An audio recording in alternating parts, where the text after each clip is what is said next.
Before we dive in, the title's right there at the top of your screen. This is the second home of Count Ruddleberg, though most people just call it the Haunted Mansion. Even though counts are high-ranking nobles, this family is absolutely broke thanks to some major past screw-ups. They can barely scrape together rent for one place, so owning a second villa is a total pipe dream. And as for the rest, between the rusted gates and the shattered pavement, this place is a total wreck. Massive, untamed trees are choking out the sun, burying everything in a suffocating darkness. Honestly, it looks exactly like your typical creepy haunted house. Or at least it did.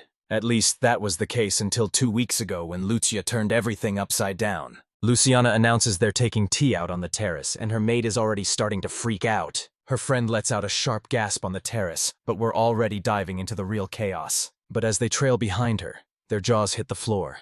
The garden has completely transformed into a massive, glowing fairy kingdom that's way more magical than anything they remember. Luciana cracks a subtle smile and beckons them to take a seat, playing the perfect host as she offers up some tea.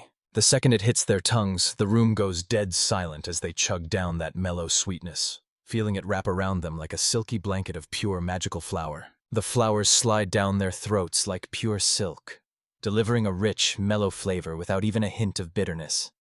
And as one of the girls finally snaps the silence, eyes wide as she asks if Luciana can actually afford such high-end tea.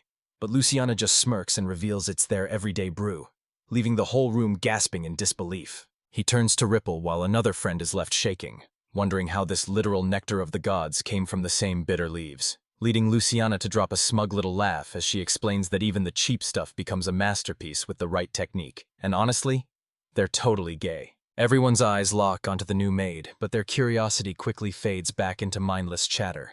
That is, until one friend cuts through the noise. They lean in, absolutely floored that it's not just the tea. Luciana has completely overhauled her garden, her manner, and the entire vibe, demanding to know how she pulled off this miracle in just 2 weeks. Luciana keeps it mysterious, claiming her lips are sealed, but one of them immediately pushes back, telling her. He tells her to quit being such a tease, but then he stops dead in his tracks, asking Lucia when the heck she started sounding like that. Luciana's smile freezes for a split second as she side-eyes her maid, internally screaming with joy because she totally nailed that royal princess vibe. And her friends have zero clue how much she practiced.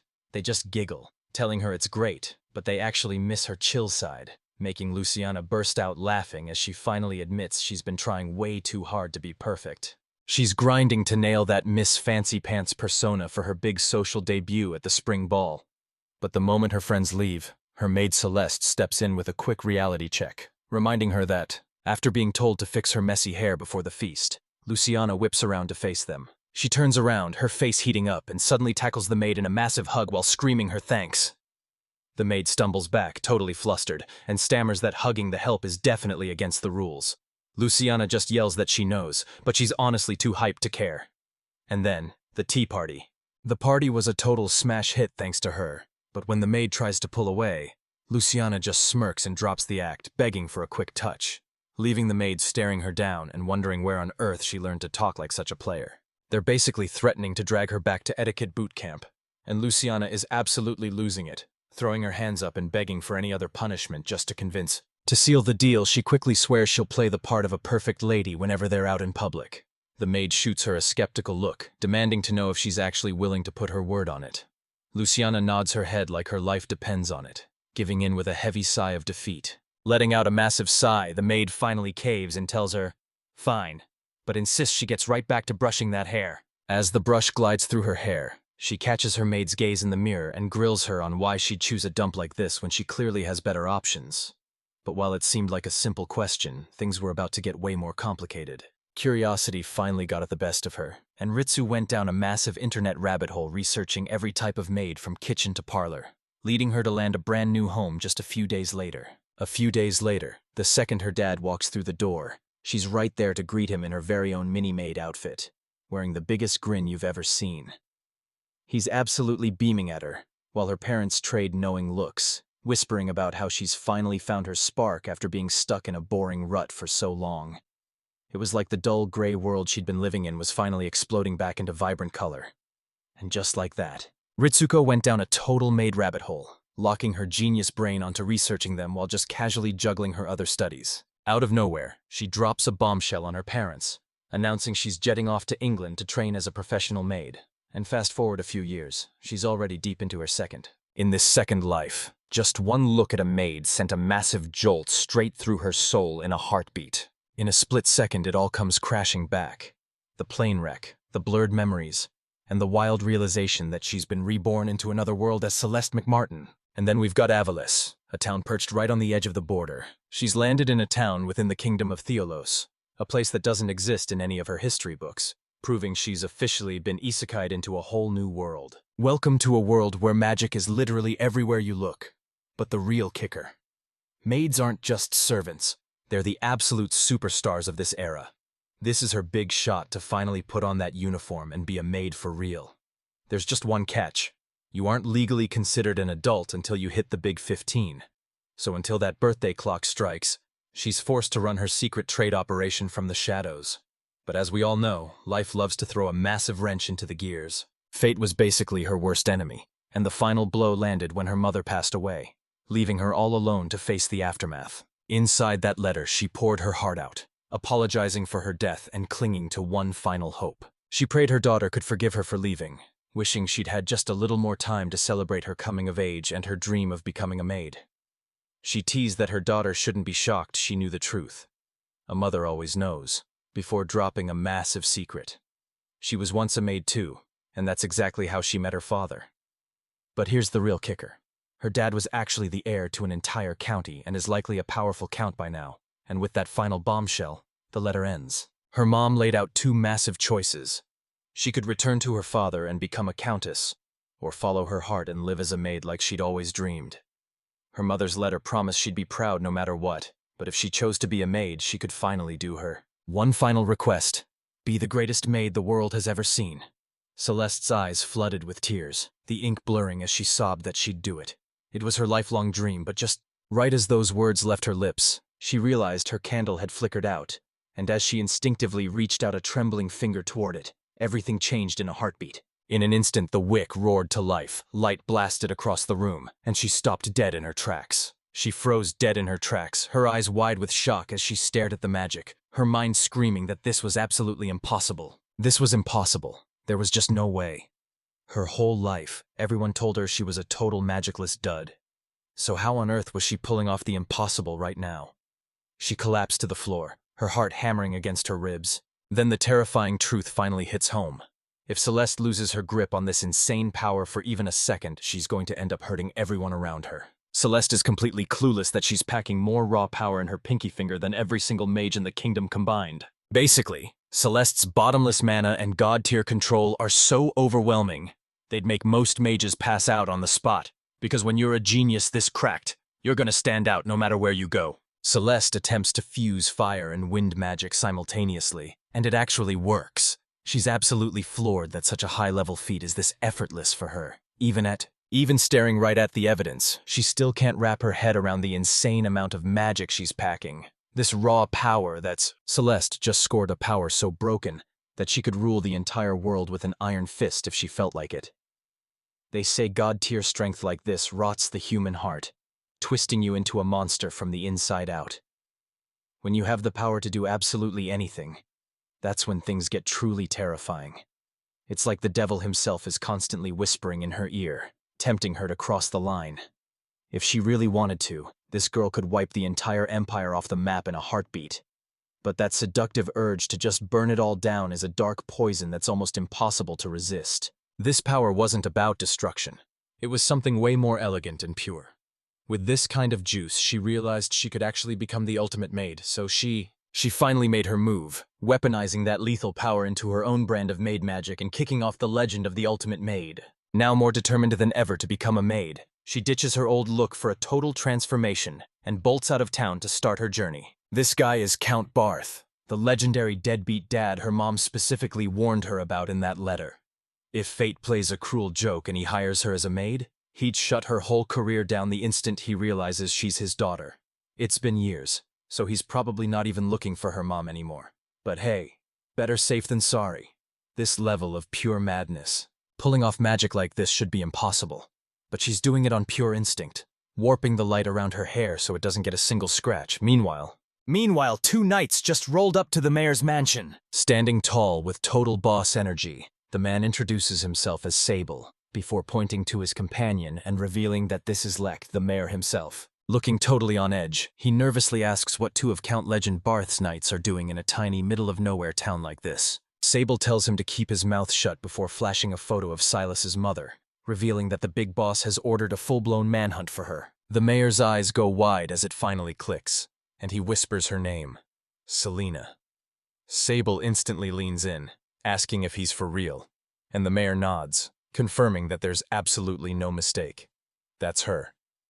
Sable's face lights up because they've finally tracked her down, meaning he can finally give his lordship some actual good news. But just as the mood lifts, the mayor's face goes dark and Sable, they immediately call him out, demanding to know what he's hiding behind that shady expression.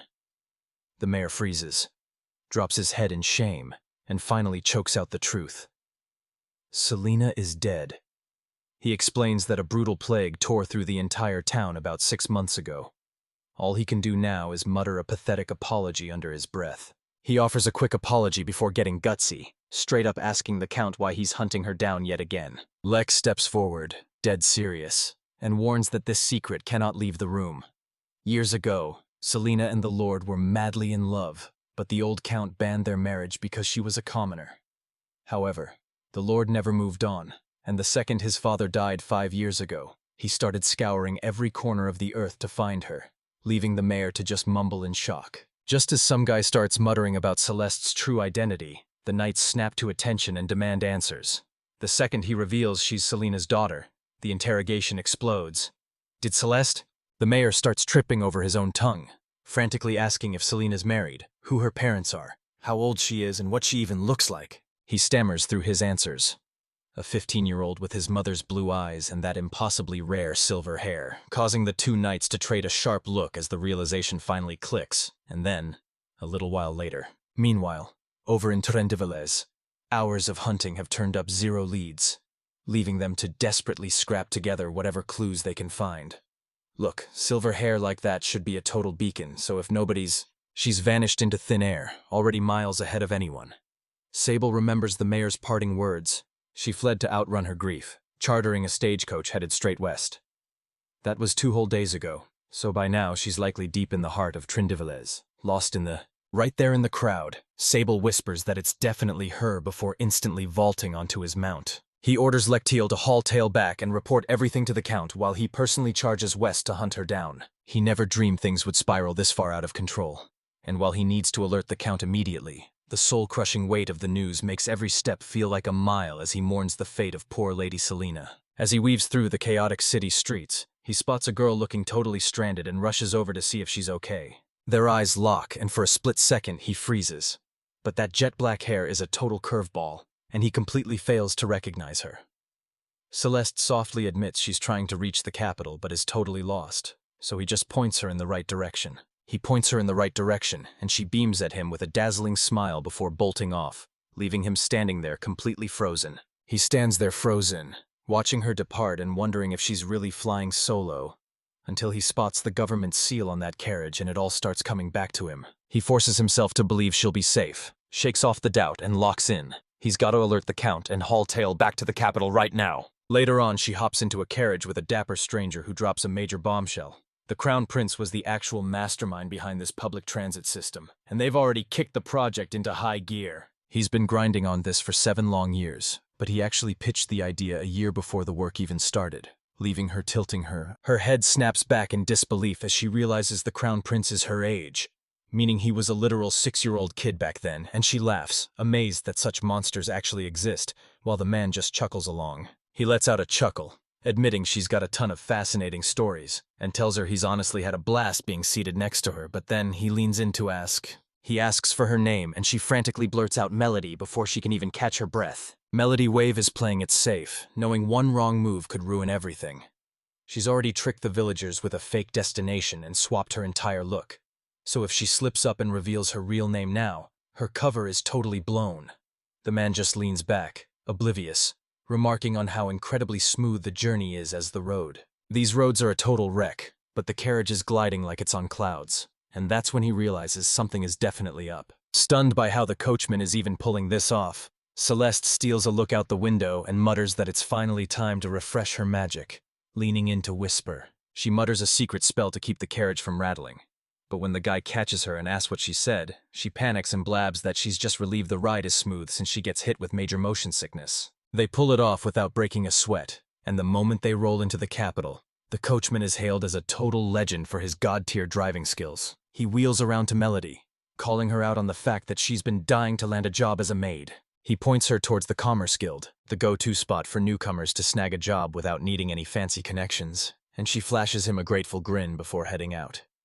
But as she's walking, she walks away, leaving him frozen mid-wave with a bittersweet ache, wishing he could have snatched her up for his own team.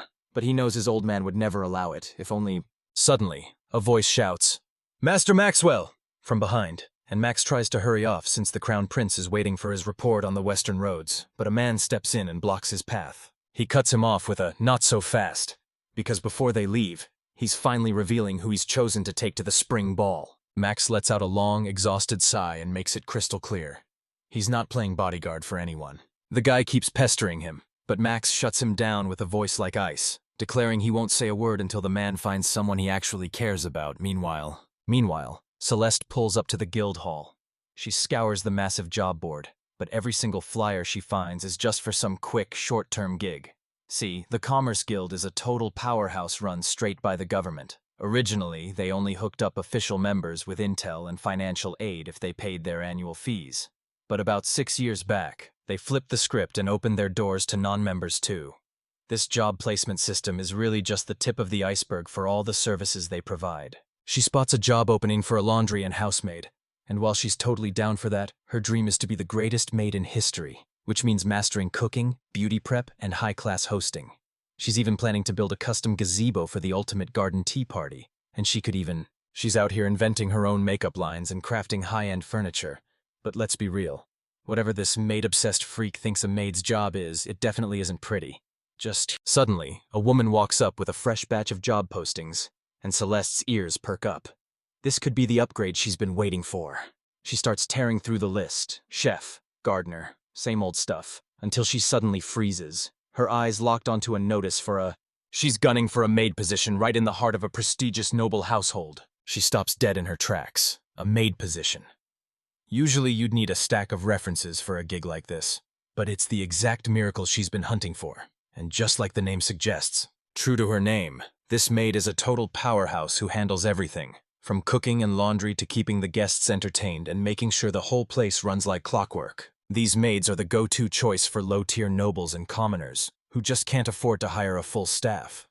It's a mountain of work for the absolute lowest rank, making this job a total nightmare of a double whammy. Running a regular house solo is brutal enough, but trying to manage a massive noble mansion all by yourself? That's just straight up impossible. But believe it or not, the Ruttelbergs are hiring for that exact insane position. And it looks like, even though this mission looks like a total suicide run, Celeste's hands are shaking with pure hype. This is the exact high-stakes chaos she's been dying for. Zero hesitation. She bolts over to the woman and declares she's taking that job on the spot. Watching Celeste walk away, the lady whispers a prayer that the head maid at Ruttelberg Manor isn't a total monster. But then, out of nowhere, she stops dead in her tracks as the realization hits her like a freight train. She whips around to her coworker, desperate to know if it's happening all over again. Her partner just gives a grim nod, confirming her worst fears. Turns out, the previous maid completely wrecked her back and had to call it quits for good. The Ruttelbergs might have fancy titles, but they're way too broke to hire anyone with an actual resume. Then again, they'd be lucky to find anyone crazy enough to step foot in that place anyway. The woman, she claps a hand over her mouth, absolutely horrified that she just tossed a bright-eyed rookie straight into a total death trap. But while she's reeling, over at the manor, Celeste is staring down those massive gates, and she's definitely getting some major haunted house vibes. But just as the chills kick in, Celeste's hesitation instantly evaporates, replaced by a sharp grin as she realizes just how tangled this situation is getting. This is her golden ticket, and she's landing this job no matter what. So if this is the front gate, the servant's entrance has to be right around the corner. Just as she begins her search, the sound of approaching footsteps makes her whip around to find a girl closing in, demanding to know exactly who she is. He's momentarily floored by Celeste's stunning looks, but the awe vanishes in a heartbeat. Her heart sinks the moment she notices her matted hair, lifeless skin, and that raggedy, worn-out dress. Shaking off the distraction, Celeste locks in and introduces herself as Malady, here to claim that Commerce Guild job. The woman is stunned by the lightning-fast response since the ad just went up yesterday, but she quickly regains her composure and ushers her into the dining room to talk business. Grabbing her hand, Luciana drags her straight to the main entrance, and when a nervous Celeste mentions that servants usually use the back door, Luciana just brushes it off, making it clear that her word is the only law that matters. Luciana locks eyes with her and introduces herself, quickly adding that while she might not look the part, she's actually the Count's daughter, leaving Celeste to swallow hard as she realizes she's standing right in front of her boss. Luciana offers to brew some tea, but Celeste immediately panics, insisting that a high-ranking noble shouldn't be serving her, only for Luciana to flash a sweet smile and say she actually loves making it herself. Even in her own home, Celeste refuses to let anyone else touch the kettle. She's brewing that tea herself, and she's not taking no for an answer. She fires back a reply, insisting she should brew it instead and vowing to serve up the most legendary tea the world has ever seen. Luciana hands her the water, but Celeste stops dead in her tracks to ask exactly when it happened. Luciana just brushes off the concern, explaining she hauled that water from the local well just yesterday, and swears it's still perfectly fine. He narrows his eyes in disappointment, realizing this subpar water is gonna wreck his brewing and magic casting. It fires off a quick spell, instantly restoring Luciana's eye. Her jaw drops as her eyes go wide with total disbelief. This girl can actually use magic. She stammers out a question, unable to hide how stunned she really is. Celeste just gives a casual nod, promising that the tea will be ready in a flash. But now they're demanding a cut of the profits. Forget about oxygen percentages. You need fresh well water straight from the countryside to get that perfect brew. Once that boiling water hits the pot, the trapped air bubbles kickstart a swirling current that makes the tea leaves dance up and down. They call this jumping, and it's the secret to pulling every ounce of rich flavor out of those leaves. But just as Luciana takes a sip and her eyes nearly pop out of her head.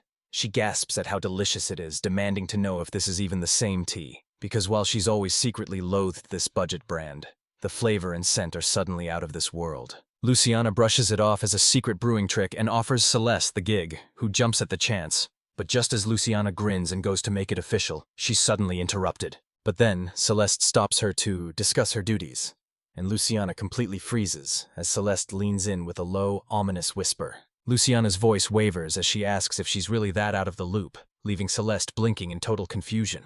Looking visibly shaken, Luciana finally drops the bombshell. She's going to be all on her own. And Celeste is totally confused, asking if she was the only one who applied or if there's just one spot left, but Luciana shakes her head and sets the record straight. She's dropping a bombshell. She'll be the only soul in the entire place. The lone maid, the sole servant, and that's final. Celeste stands there in total shock, whispering the words back as if she can't believe it's really just her, while Luciana braces for the rejection she's sure will end her education right then and there. Deep in the heart of the capital sits the Royal Academy for Higher Learning, where every noble kid is forced to grind through 3 mandatory years the second they hit age 15. Luciana Rudelberg finally snagged her spot at the academy this year, but while her folks were originally set to join her in the capital, some massive trouble back home forced them to bail, leaving her to brave the journey solo while she waiting for her was a literal house of horrors. And while an old maid was the only one there to greet her, she soon vanished, leaving our girl completely stranded and left to her own devices. She kept telling herself she'd be totally fine, trying to psych herself up. I mean, she'd been handling all the housework back home like a total pro. But then, there was the food. Luciana's cooking was a total disaster, and between the revolting taste and all that dust, she just straight up collapsed. Right after Celeste asked, she suddenly fell sick, her health taking a total nosedive. Panicking that she'll be stuck doing every single chore, Luciana quickly sets her straight, promising she only needs to tackle what she can actually handle. And for any loose ends left behind, Luciana's stepping in to finish the job. Celeste's face completely lights up as she cheers about the amazing news, asking if she can dive into the job right this second. Luciana blinks in total shock, asking if she's seriously okay handling the entire mansion solo, but Celeste is actually thrilled because she was terrified she'd have to deal with a whole team of co-workers anyway. Luciana's left scratching her head at that massive grin. But inside, Celeste is straight up celebrating, because she finally gets to hoard all that work for herself. When she asks for her uniform, Luciana drops a bombshell. She didn't even bother getting one ready. With the stage set, Celeste lets her magic rip, and in the blink of an eye, in a heartbeat, A perfectly tailored maid's uniform snaps into place around her, leaving Luciana completely floored and wondering how on earth she stayed decent during that insane transformation. Celeste does a quick, graceful spin and asks with a massive grin if she likes the new look. And all a flustered Luciana can do is stammer out that she looks absolutely incredible. Celeste is absolutely thrilled that Luciana is on board, bragging that you just can't beat the classics for custom gear, while a totally shell-shocked Luciana admits she had no clue magic was this busted, leading to Celeste flashes a smug grin, bragging that her custom protection charm is actually tougher than heavy armor as she scans the area. Standing in the middle of the crumbling, cobweb-filled mansion, Celeste vows to make its restoration her #1 goal. But after realizing she's totally outmatched by the mess, she comes up with a dead simple plan. It's simple. She's done being alone. So with a flick of her wrist, she summons a squad of magical clones and kicks off She starts barking out orders like a total boss, and once the gears are finally turning, she makes her move. They headed out to grab some grub and hit the town. She sprouts a pair of dazzling wings and rockets toward the town. But the second her feet hit the ground, she realizes the local market is way out of their league, but she isn't about to let a little thing like being broke slow her down. Next, she dives deep into the forest to hunt down green mushrooms, wild fruit, and she's stuck munching on herbs, wishing she had some meat to make it a real feast. But her prayers are answered instantly when a bird dives from the sky, That sparks a genius plan, so she taps into her mana and hunts it down like a total pro. But things get tricky right as she starts prepping it. She looks around and can't shake the feeling that the birds in this world are freaking massive. Even as the sun dips below the horizon, they've still got a massive mountain of food to tear through. As the sky fades to black, she realizes she's running out of time and snaps a glowing portal into existence that drops her right at the servant's entrance. She steps through with a smug grin, thinking magic is the ultimate life hack. But since she's never met other mages, her idea of normal is totally warped, especially since her mom could only fire off one tiny spell a day, leaving Celeste clueless that she's actually a walking cheat code. Luciana looks on as Celeste hauls over a massive feast, apologizing for the sheer weight of the tray. Luciana tries to get her to slow down, but Celeste isn't having it, flashing a massive grin and insisting she just relax and enjoy her tea. Honestly, her energy is so contagious that Luciana actually feels guilty for just sitting there. Celeste mumbles to herself that since she's finally on a break, she might as well make a quick pit stop. 2. Luciana points down the hall, letting her know the area's already been mostly cleared out. And as soon as Celeste heads off, Luciana scans the now glowing mansion, completely blown away that the new girl is this fast and detailed on her very first day. But just as she's admiring the work, she runs her hand along the wall and freezes. That massive crack from before has completely vanished, and just as she's processing it, Celeste pops back in with a huge smile, announcing she's all done cleaning the washroom. Luciana shoots her a massive side-eye, her brain working overtime to connect the dots. And as she storms into the kitchen to start scrubbing, she realizes she might not even have time to get dinner ready. Luciana creeps towards the kitchen to investigate, but she stops dead in her tracks the second she crosses the threshold. Her eyes nearly pop out of her head as she witnesses a literal army of Celestes working in flawless synchronization, scrubbing, chopping, and cooking like a well-oiled machine, and the sight. Just looking at that place sends a cold shiver straight down Luciana's spine. Fast forward to dinner, and she's practically in heaven, mumble singing about how incredible the food tastes. A massive grin starts to spread across her face. One line out. Again, I'll just make sure it's one continuous block. One more check. She smiles and says. She beams, raving. Stronger. She admits. She confesses. Stronger. Celeste admits. Celeste drops the bombshell. Stronger. Luciana asks. Luciana's stunned, asking. Stronger. Okay, let's go. Wait, poultry. Sounds a bit like a grocery store. Let's say bird or chicken. I'll stick to poultry or bird to be safe with the plot facts. Herb-grilled bird sounds more foresty, but Luciana drops a bombshell, revealing the only forest nearby is the cursed Vanagrand, a place way too deadly for a simple supply run. When a skeptical Celeste asks if it's actually cursed, Luciana warns her it's a total death trap and makes her swear on her life to stay far, far away. So Celeste quickly nods, swearing to stay far away, but neither realize she's already survived a trip through those forbidden woods. Luciana beams with a genuine smile, thanking her for everything and admitting that since Celeste arrived, this cold mansion finally feels alive again. Back at the palace, the king is hit with a massive bombshell. An intruder has been spotted in the Great Vanagrand Forest, leaving him absolutely paralyzed as the news sinks in. Vanagan Wood is a massive scar on the world, a nightmare realm crawling with monsters so tough that only high-tier magic can even scratch them. There are plenty of cursed lands out there, but this forest is so lethal it's been sealed shut to trap the beasts inside and keep clueless travelers from walking into a death trap. But as for his magic, the king barks at his man, demanding to know if the rat is still cornered, but the messenger insists his magic sensors haven't picked up a single soul leaving. Little do they know, our intruder already ghosted them by hopping through a literal dimensional wormhole. Fuming with rage, the king immediately floods the region with reinforcements, ordering them to scour every inch of the forest for anything suspicious while staying on high alert. He commands the messenger to watch those sensing wards like a hawk for even the tiniest flicker of movement, before letting out a low, ominous murmur. Pen mutters under his breath, wondering who this mysterious intruder could possibly be. He's stuck playing the maid at the party, while Luciana catches Celeste's ear to tell her she's ready to invite the whole squad over for tea. She's dying to show them all that they've completely transformed. Celeste is feeling pretty hyped that she actually managed to snag a beast today. Now that she's got her favorite spork, she's using her dimension door as her own personal revolving door. But the wildest part is, she has no clue she's casually strolling through the legendary Forbidden Forest, like it's her own backyard. Luciana takes a beat to think before revealing she's inviting her two closest childhood besties. We're talking about Lady Miliaria, the daughter of Baron Farrencolt, and Lady Beatrice, the pride of the Lillard Cruss family. Their estates are literally right next door, so they've been neighbors since day one. Their families actually stepped in to buy that land 2 generations ago, when the previous count's business went totally bust. Since the count was drowning in debt, buying the property was actually a massive act of kindness to keep him afloat. If you want the deep dive on the Farrencolt family history, you can find all the details at their official site. But out of nowhere, the local count starts throwing wild accusations that they're land thieves.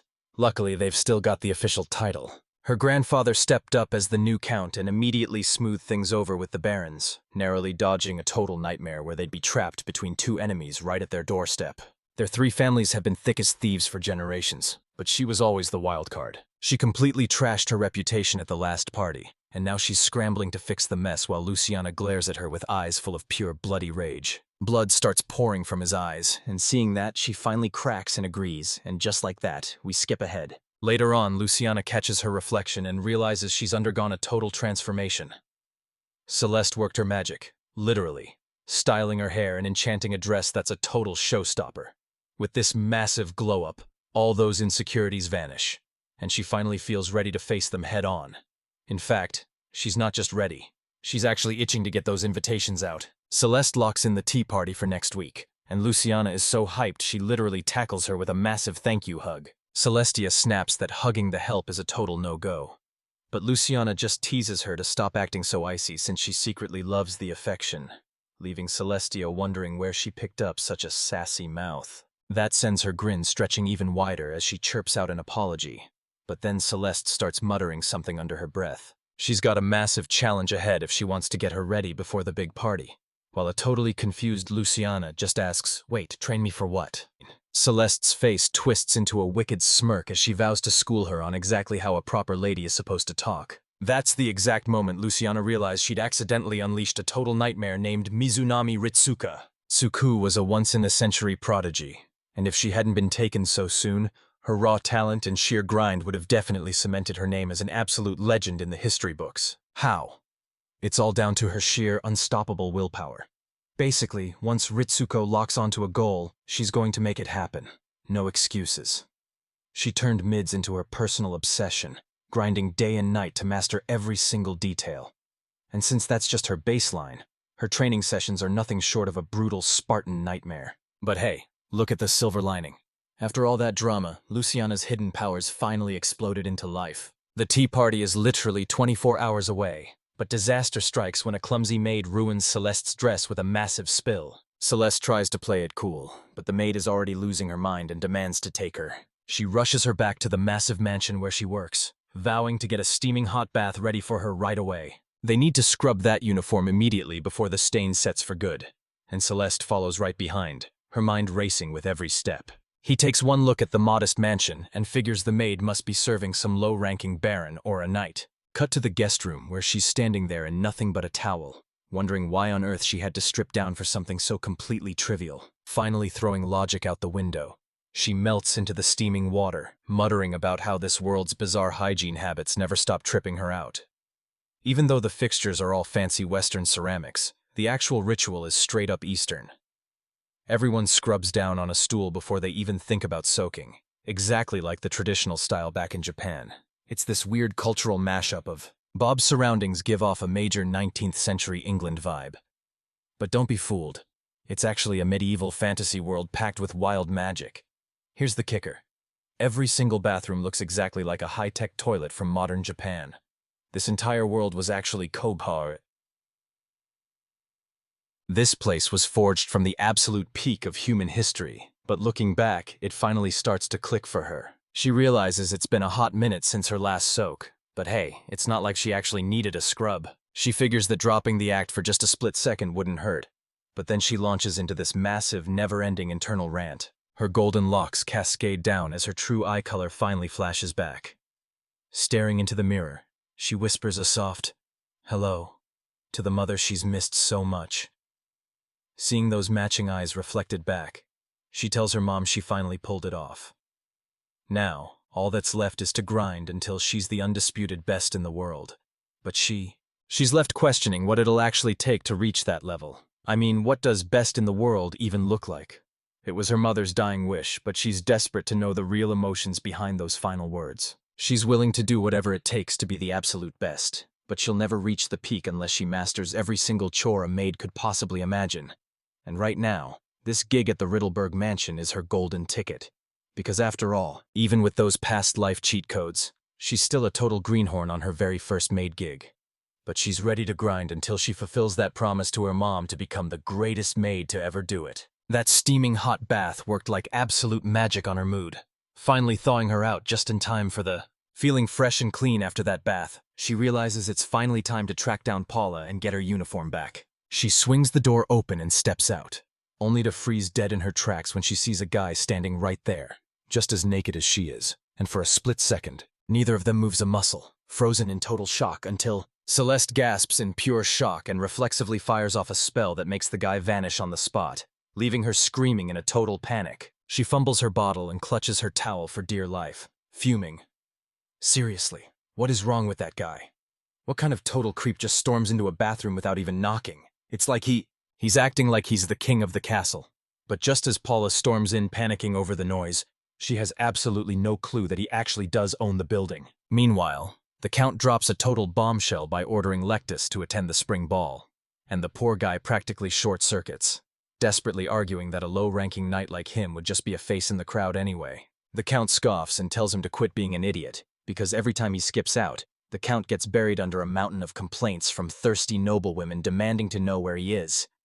Plus, with the Crown Prince officially enrolling in the academy this year, he absolutely has to be there to kick off the celebration like this. Lectus looks like he's about to snap, but he eventually just sighs and caves since you don't exactly tell a Count no. Honestly, he's low-key jealous of Sable right now, wishing he was in a whole different country instead of drowning in these suffocating noble formalities. The Count watches him, burying a smug smirk behind a cold, calculated mask. Perfect, he thinks, watching his plan fall right into place. With Lectus by his side, the horde of women constantly mobbing him is finally gonna back off. Every single lady in the room is about to swarm Lectus like moths to a flame. He tries to frame it as some noble mission, but let's be real. He's straight up using his knight as a human shield, but then, to make matters even worse, the Count drops a total bombshell. He needs to find a date for the ball. He practically jumps out of his skin, begging to know if he really has to go through with that. The Count just gives him a deadpan look, reminding him that these noblewomen turn into straight-up predators when they lock onto a target. If he shows up without a girl on his arm, they're going to swarm him like a pack of hungry wolves. His tone is ice-cold as he delivers the news. His voice drops as he laments that if they'd just found his daughter sooner, he'd have wanted Lectus to be her personal guard. But then his eyes turn lethal as he glares him down, warning Lectus that after reading the report, he'd have to be a total moron to ever think about laying a hand on her. Once word got out that Selena was gone and had left behind a daughter named Celeste, The Count sent a scout to the neighboring kingdom to hunt her down, but that man has gone completely radio silent. The twist? She never even left. Since she's the Count's secret love child, they're forced to keep the search hush-hush to avoid a total PR nightmare. They'd never imagine that she's actually living right under their noses, working with a smile as a simple maid in the very same city. Her father is currently spiraling, praying she's safe, and wondering where on earth she could be.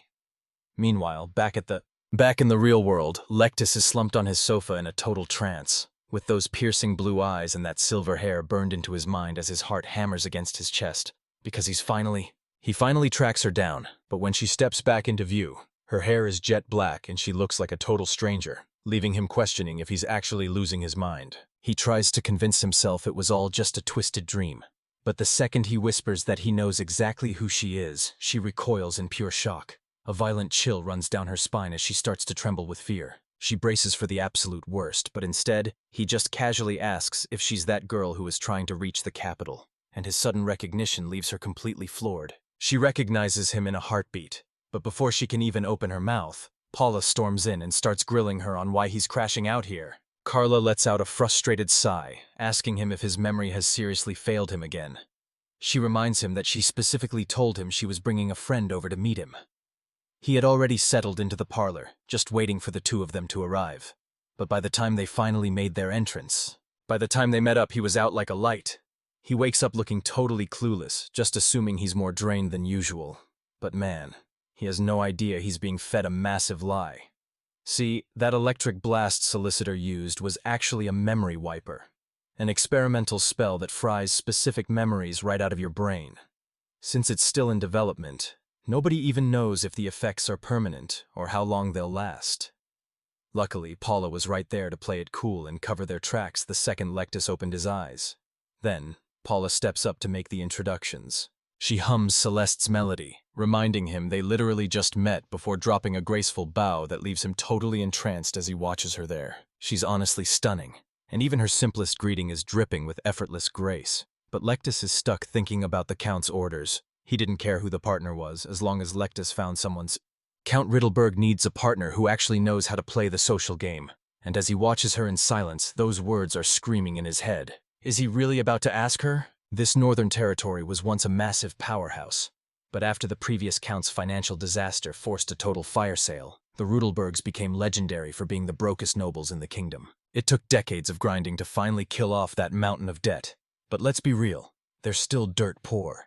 Even so, the Count's total devotion to his people earned him the kind of ride-or-die loyalty money just can't buy. Take last year's brutal harvest failure. The Count slashed taxes to the bone just to keep everyone from starving, and the souls he saved haven't forgotten his sacrifice for a single second. And now, because he was so devoted to his people, he was promoted straight to the Lord Chancellor's office, the most powerful seat in the entire kingdom. The man leading the family now is Hughes Riddleberg, and trust me, he knows exactly what it's like to grow up with nothing. When Luciana's parents finally pull up to the mansion, they freeze right in their tracks, staring up at the massive estate in total disbelief. It's so grand that for a split second they're actually convinced they've ended up at the wrong house. Celeste is right there at the entrance, welcoming them with a flawless bow as the couple shares a knowing look. They trade looks of utter confusion, but right then, Luciana bursts onto the scene with a massive grin, absolutely glowing at the sight of her parents. Her dad lets out a huge sigh of relief, telling her his heart can finally rest now that he knows she's safe after worrying himself sick about her being all alone in the capital. But just like that, Luciana's joy evaporates, and she shoves her bewildered father back with a look of pure fury, telling him she promises she won't leave a permanent scar, but insists he's earned every bit of this payback. And as he desperately asks what she's planning, he's totally lost and demands to know what the heck he even means by that. She shoots him a lethal glare, snapping that she's obviously talking about this mansion. She rips into him for dumping her in this total disaster of a house without even checking if it was livable.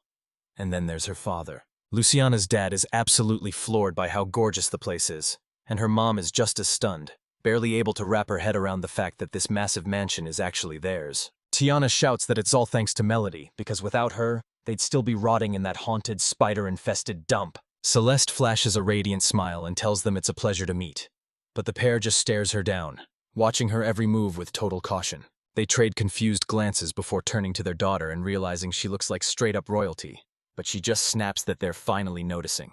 And that's when her mom immediately grills her, demanding to know where she scored that stunning new dress. But Luciana just shrugs it off, explaining it's actually the same raggedy hand-me-down from last year that Melody somehow scrubbed back to life.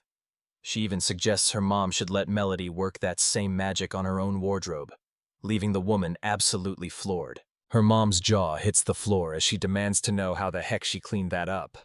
But Celeste dodges her gaze and pivots fast, announcing that lunch is finally served.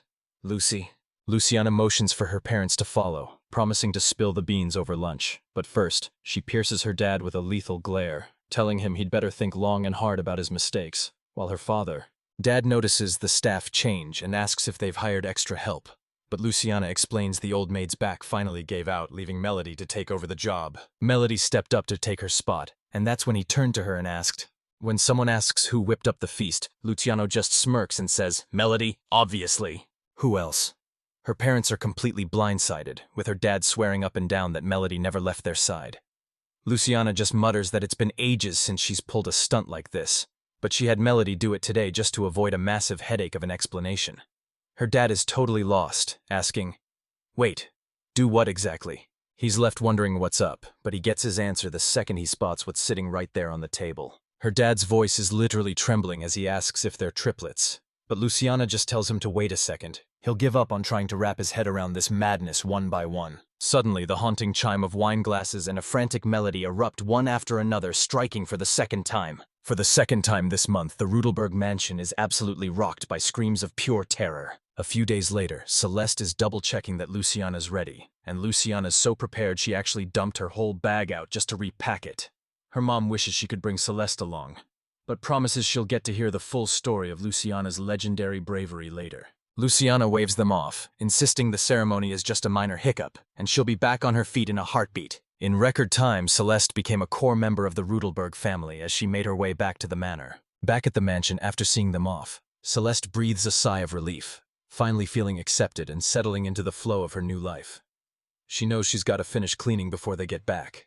But the second she steps back into the room, she reaches the table and her gaze snaps to the Royal Academy admission certificate, the one crucial document that'll get her kicked to the curb if she doesn't have it ready on opening day. Memories of her past life come flooding back, taking her right back to that plane ride where two random strangers asked to sit right next to her. She was totally stunned that their parents were actually letting them fly overseas for a romantic getaway at such a young age, but they were quick to drop the real reason why. They quickly shut down the romance rumors by explaining they were just on a group tour, right before Asakura flexed her massive sweepstakes win.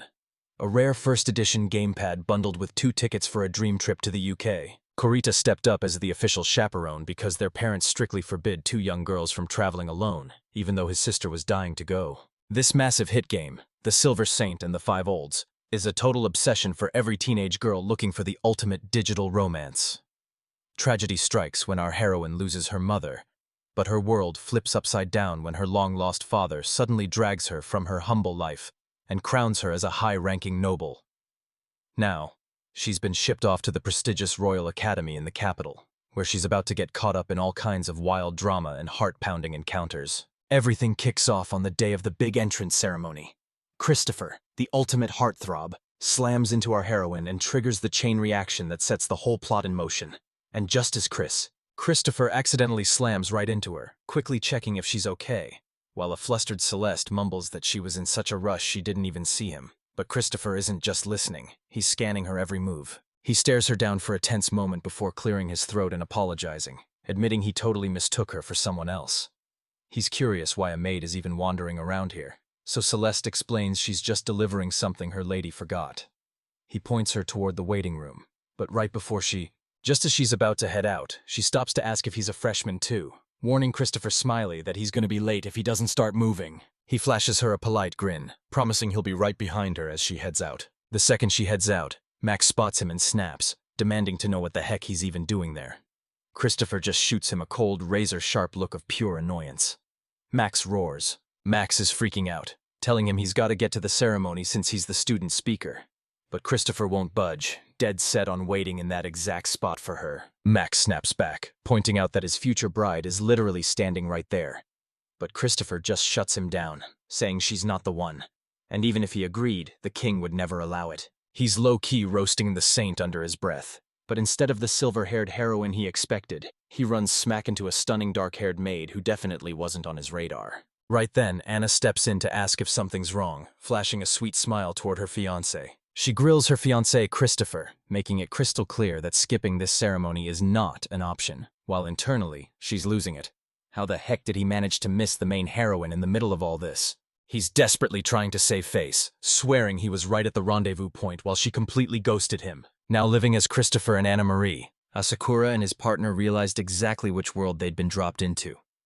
With their past lives still fresh in their minds, they remembered every detail of the Ottomy game they used to play. The Silver Saint and the Five Oaths. But here's the terrifying reality.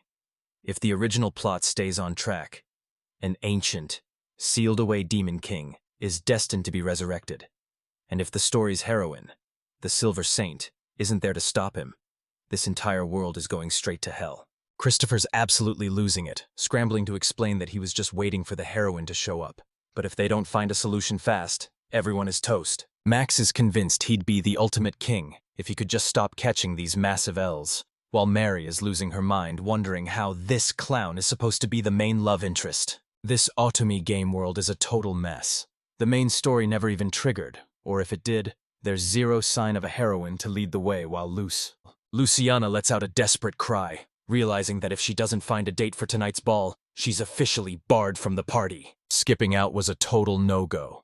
Every year, right after the Royal Academy's entrance ceremony, the elite noble kids throw down at the legendary spring ball for their big social debut. Our girl Luciana Hooters is 15 now, and tonight's the night she finally steps into the spotlight for her grand entrance. But here's the kicker. This ball has one seriously bizarre rule, which is that, basically, every girl making her big debut is forced to bring a guy along as an escort. Celeste is completely caught off guard, admitting Luciana's parents never breathed a word about this weird restriction. Luciana clears it up, explaining that since guys can go solo and her parents were already a couple back then, they completely blanked on the rule even existing. And that's a wrap on today's story, so if you enjoyed it, smash that like button and hit subscribe. Drop a comment down below if you're dying to see what happens in the next part. Their maid Melody isn't just talented, she's on a whole different level. But just 24 hours before the big spring ball, a massive problem finally clicked. There's a strict rule. Every single debutante needs a male escort to even step foot inside. Since Melody's insane magic has bailed them out of every disaster so far, she was the obvious person to turn to. Looking back, it was a bit crazy since Melody is actually a total stranger to the capital. She had no business expecting her maid to have connections in a city she just moved to. But against all odds, Melody managed to track down a partner in record time. She was riding such a wave of pure relief that she didn't even stop to wonder how she pulled it off. She's standing there with her face turning bright red, because Celeste conveniently forgot to mention this guy is actually the Chancellor's son, but while she's losing it, the other side of the screen shows.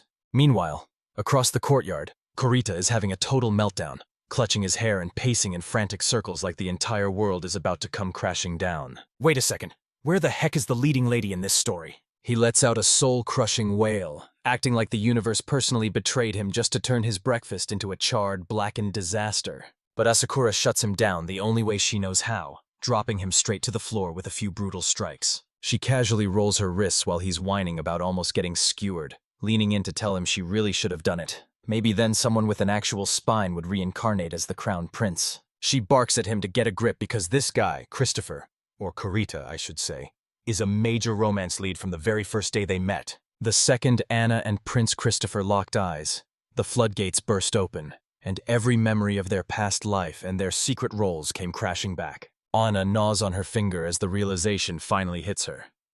Mia is still the main heroine. But how is that even possible in the world of Silver Saint and the Five Oaths? Christopher's practically ripping his hair out in a total panic because if the true heroine Mia doesn't show up, they're all just demon snacks, and she's the only shot they've got against the Silver. The Silver ST and the Five Oaths is the ultimate old-school dating sim that started it all. You call all the shots for the heroine, and every choice you make sends the story spiraling down a different path. It's your classic high school setting, jam-packed with mini-games where you'll have to conquer everything from brutal exams to chaotic festivals. But here's where things get wild. The game actually blends in RPG elements, featuring a menacing demon king and a legendary chosen one destined to crush him. Sealed away by ancient magic for eons, this dark entity starts thrashing against his chains the very second our heroine steps onto campus. The only one who can stop him is our protagonist, who's destined to inherit the legendary powers of a mysterious figure known as the Silver Saint.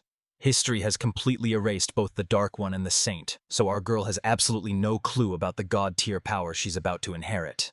But as that ancient seal finally starts to crumble, the leaked dark energy begins triggering some seriously creepy incidents all over the school. As the Dark One's evil energy surges back to life, our heroine's holy powers finally start to awaken, leading her straight into a restricted ancient library, where she uncovers the massive secrets behind her magic and the brutal holy war that's about to go down. Just as she's getting cozy with her potential lovers, the Dark One's relentless pawns start hunting her down. Even Lady Anna Mary has become a brainwashed puppet, spying on her every move for the enemy kingdom. Our heroine is forced to survive a gauntlet of lethal enemies until finally, the Dark One makes his grand, terrifying return.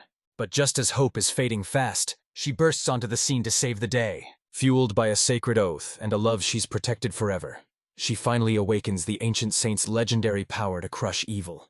With a promise made for herself and the one she loves, she's reborn as the Saint Maiden, bathed in a shimmering silver blessing.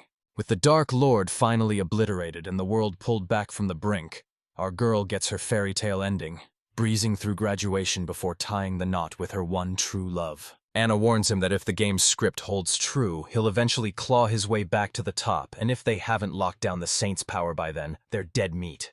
Right before she suddenly lunges forward with a she, Christopher shoves the new student list right in his face, shouting that they can finally see if the heroine actually made the cut. Christopher nearly shreds the paper in a panic as he scans it, demanding to know what he's looking at, but Anna's face goes stone cold as she tells him the truth is right there in black and white.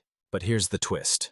The story's main heroine, Cecilia Legend Barth, hasn't even enrolled in the academy yet. She even grilled her insiders at the Commerce Guild, confirming that Count Legend Barth hasn't bought a single feminine product lately. A massive red flag that spells absolute trouble for Christopher Pan. She starts spiraling, frantically asking if the Count still hasn't tracked down Cecilia when Anna speaks up. Anna confirms that's where the clues lead, but he snaps back that with her striking silver hair and rare lapis lazuli eyes, she should be a breeze to track, except Anna can't find a single trace of her. Anna snaps back that the hair might be a match, but that name isn't gonna do you any favors, Cecilia. She didn't even get the name Cecilia until the Count officially took her in. But wait until you hear about her mother. His mom was just a lowly maid, and since being an illegitimate kid in this medieval world is a total nightmare, he rebrands her to dodge the scandal while the game lore just sweeps the whole messy backstory under the rug. Anna's absolutely fuming because right before the plane went down, she was seconds away from the big reveal, and now that she's finally in the same world as her favorite heroine, the girl is a total no-show. She's throwing a fit because she was robbed of that iconic mysterious smile, and instead, she's just stuck staring at, well, nothing. She's stuck staring at Christopher's pathetic, scrawny face every single day. He stammers in total shock, asking why she's being so heartless, and Anna completely blanks him, gushing that she ships herself with the other guy since his physique is on point unlike Christopher's, who, absolutely triggered, roars back that he'd pick the heroine over her meat cushions any day, calling her nothing but a walking fan service trope. She snaps, demanding to know if he's actually body-shaming her, but he just fires back that she's the one who picked this fight. The second that door flies open, Max makes his grand entrance. He locks up right beside Christopher, face turning beet red and drenched in a nervous sweat. He's got the whole situation dead wrong, grumbling under his breath as squeezing his eyes shut. He finally snaps and asks why they won't just make the engagement official when they're basically glued at the hip every single second with no... They bolt out of the room without a word, leaving Max staring in disbelief as he mutters about how weird they are. Always inseparable but refusing to put a ring on it. Even though in the original game, Christopher and Anna were way more than just potential fiancés. They were busting their tails behind the scenes just to stay off the radar. But of course, Max didn't have the slightest clue about the struggle. Flashback to a few hours earlier. Max is just chilling in the academy garden when he spots a totally spooked Celeste, and the second she asks if he's Mr. Max, the realization hits them both like a ton of bricks. The moment she recognizes him, her face lights up with pure joy as she cheers about how long it's been. And seeing her uniform, he realizes she finally made her dream of becoming a maid a reality. She excitedly confirms it, thanking him once more for the massive help he gave her back in the day. She clocks his uniform, realizing he's actually a second year, and the truth hits her like a freight train as she practically hits the ceiling, stammering that if he's a student here, he's gotta be actual royalty, but Max just brushes it off, telling her to relax since they're friends and don't need any of that stuffy formal nonsense. He demands to know what she's doing there since she's not even staff, but she fires right back that he's the one out of place. This ceremony is strictly for freshmen, yet here he is. She explains she's currently serving the Rattleberg household and that the young lady forgot something major at home, but Max just hits her with a skeptical side-eye. Wait, the Ruddlebergs? Aren't those the bankrupt nobles rotting away in that creepy haunted mansion? Every noble in the capital treats the Rudelberg estate like a cursed nightmare, but Max remembers the Count being a total class act whenever they crossed paths at his dad's office. But let's be real, Celeste is a total rookie. Does she actually have what it takes to survive a place like that? He points out that serving high and mighty nobles for her first gig must be a total nightmare, so he promises he's always there to back her up if things get rough. She flashes him a reassuring smile, insisting there's zero reason to worry because she's doing fantastic and everyone in the house is being incredibly kind to her. Max finally lets his guard down and flashes a smile, thinking he was just being paranoid. But then she clears her throat and the mood takes a sharp turn. She clears her throat with a nervous pause, and he immediately snaps to attention. He snaps to attention, asking if something's wrong as he silently curses his own optimism. Was she actually being mistreated this whole time? But then Celeste drops a bombshell. Her precious lady is actually still flying solo without an escort. Max blinks in total shock, repeating the word escort like he can't believe his ears, but she just nods frantically, admitting that if things get desperate, she'll just throw on some guy's clothes and be the escort herself. Max loses it and starts howling with laughter, making Celeste blow a fuse as she demands to know what's so hilarious. He's laughing when he should be dead serious because for her, the young lady's life is hanging by a thread, so he immediately apologizes, telling her he's actually just stoked to see her and her charge share such a tight bond. She's absolutely beaming with pride, but then she flips the switch and cranks her power to the absolute max. Max steps up and asks why he can't just be the one to escort her himself. He figures it's the only way to make things right after laughing at her misery earlier. Celeste stares at him in total disbelief, asking if he's actually being serious. Max flashes a grin and agrees, since he was hitting the ball anyway, and he's more than happy to be her escort if it helps her out.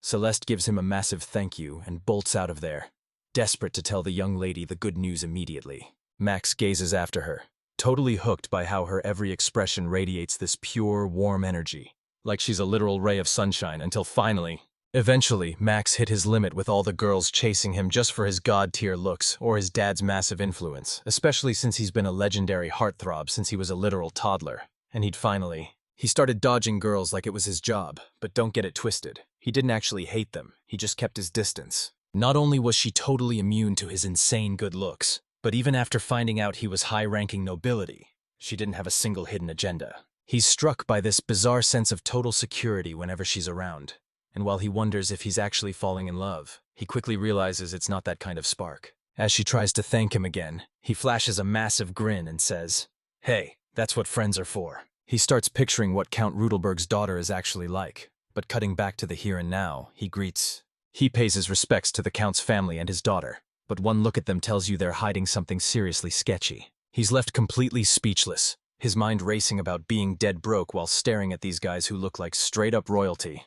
And to top it all off, he's already running way behind schedule. As the sun sets, Max rolls up in his carriage to sweep Luciana away, and the second she stumbles out, blushing so hard her ears are literally glowing red, he's barely holding it together because she looks absolutely breathtaking, and he's fighting for his life not to burst out laughing as he reaches out his hand. He grabs her hand and insists they can't be late. After all, they've got a massive ball to get to. Luciana finally cracks a bashful smile and tells them she really hopes they have an absolute blast. The clock runs out, but right before she boards, she flashes Celeste a massive grin and a final wave. Celeste drops into a flawless, elegant bow, wishing her young lady the most magical night imaginable. Luciana's parents decide to hit the road too, but her mother isn't ready to leave just yet. Suddenly, her mom stops and turns to Celeste, remembering she's got her own plans tonight. And while Celeste feels bad about leaving the mansion, at least Luciana's mom is still there to keep an eye on things. Diana's mom gives a warm laugh and tells her to finally let loose, reminding her that after working non-stop since day one, she's earned this night out, as long as she isn't out past her curfew. Celeste ditches the uniform and lets her hair flow as she steps into the night air, waiting at the meeting spot and praying that the dress he promised isn't putting him through way too much trouble. All for her sake.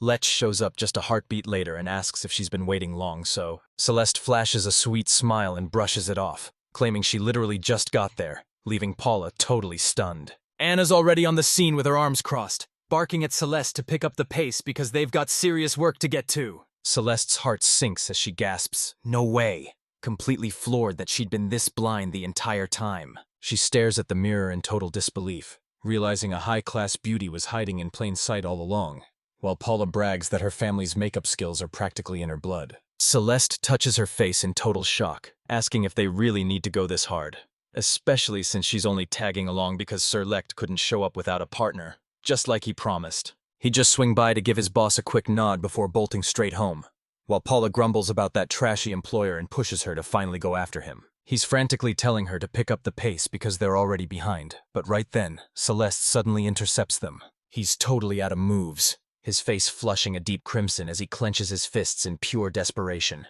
He winces, squeezing his eyes shut as if he'd just been blindsided by a physical blow, and he stays frozen like a statue until the moment she finally calls out his name. Suddenly, he snaps that they need to bail immediately, and just as the carriage begins to lurch forward, as he pulls away, Paula watches from the shadows, muttering that his quick hello plan isn't going to be nearly as simple as he promised. Once they're settled in the carriage, Celeste is completely lost, demanding to know what he meant by that, and where the heck they're even going. She's convinced she's hearing things, but Lech won't even look her in the eye as he mutters under his breath. She mutters, "The castle," in a daze before screaming it back in total shock, demanding to know what he's thinking, and that's when he finally breaks down the plan.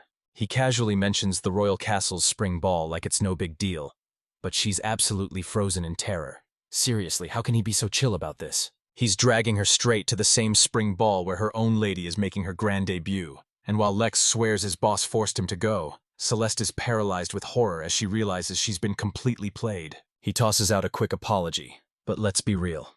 She's the only person he knows who actually checks every single one of his boss's insane boxes. She's practically choking on her words, demanding to know what kind of maid crashes her own mistress's ball as a guest. It's a total scandal, and she's putting her foot down right now. Lech grumbles about what a total tragedy this is. Paula actually sacrificed 3 straight nights of sleep just to finish the dress Celeste is rocking.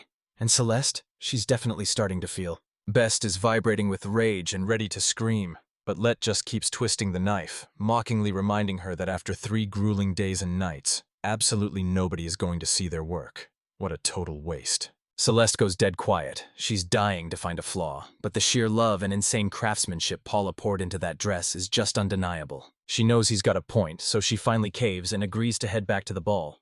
But she's gonna need a serious disguise if she wants to stay off her lady's radar. He asks if she's absolutely sure since her makeup already makes her unrecognizable, but she just shuts him down with a cold, blunt response. He shuts him down hard, telling him to stop acting like a total clown, leaving Paul absolutely mortified. Paula's makeup game is honestly elite, but even if she's got the guys totally fooled, any woman with a sharp eye would bust her disguise in a heartbeat. And what's more, she grumbles that all this stress could have been avoided if he'd just come clean and explained everything from the jump. He questions if that's really how it works, finally admitting he was terrified she'd just reject him if he spoke up. But then she looks him in the eye and tells him. He confirms that yeah, she totally would have pulled a move like that, and then he admits that he mutters an apology, but then reality sinks in. Her pitch-black hair and eyes are way too rare, and a simple makeup job isn't gonna hide a dead giveaway like that. Out of nowhere, Celeste bolts up and towers over Lech, who instinctively flinches back as she leans in with total determination, sending his face into a bright red flush as she gets dangerously close. She leans in so close he literally forgets how to breathe, whispering that if he's dead set on dragging her to the royal castle, she's gonna need to hijack his hair and eye color first. The king gives the signal to start the spring ball, and those massive hall doors finally swing wide. There are 3 sets of gates, each one bigger than the last, usually reserved for the royals and the absolute top-tier elites. But for this debut night only, the rules are tossed out and those grand doors open for every noble, high or low. Anna and Christopher burst through those massive doors, making an entrance no one's gonna forget. Heads snap toward them instantly as the whole hall erupts in wild cheers for the prince, who's looking absolutely sharp in his royal gear. But standing right there beside him, Lady Anna is glowing, looking way more stunning than any of the gossip ever led on. A pack of noble girls nearby can only watch in total disbelief. A pack of girls tracks her every move, and one of them leans in to whisper that Anna's grown up so much it's honestly hard to believe she's only 15. But there's another side. She's operating on a completely different dimension, making any kind of jealousy look straight up ridiculous. And the girl everyone's losing their minds over is none other than the legendary Scarlet Seductress herself. The whole kingdom is practically counting down the days until she's crowned queen, and Christopher Lee is right there in the thick of it. He leans in and whispers to Anna that if the game's script is still on track, the heroine should be the grand finale. But since she's a no-show, they're betting it'll just be some random noble girl taking the stage instead. Christopher mutters that if she's missing, the script is officially dead, and the entire future is about to go completely off the rails. Anna plasters on a fake smile, telling him to chill out because the party's only just started. And trust me, nobody has any clue how deep the rot really goes. She tells him to keep his head on a swivel, because without a heroine to guide the plot, the script is officially out the window and anything could go down next. And that's when the announcer bellows the next name over the speakers, calling Luciana Stern to step into the spotlight. Luciana steps into the spotlight, heart racing, but she hypes herself up since Celeste already gave her the green light on her dancing in that elegant stride. Max stays right by her side, calling her name with a warm smile, but the crowd can already see the truth. The second she steps inside, the nasty whispers start spreading like wildfire. How could a girl like her even afford a dress that fancy? They sneer. Another noble is practically praying nobody lumps her in with them just because their ranks happen to match. Honestly, if they had any real pride, they would have just stayed hidden at home. One guy even mutters that he actually feels bad for the poor sucker stuck escorting her. Imagine getting your one shot at the big leagues, only to blow it by walking in with her on your arm.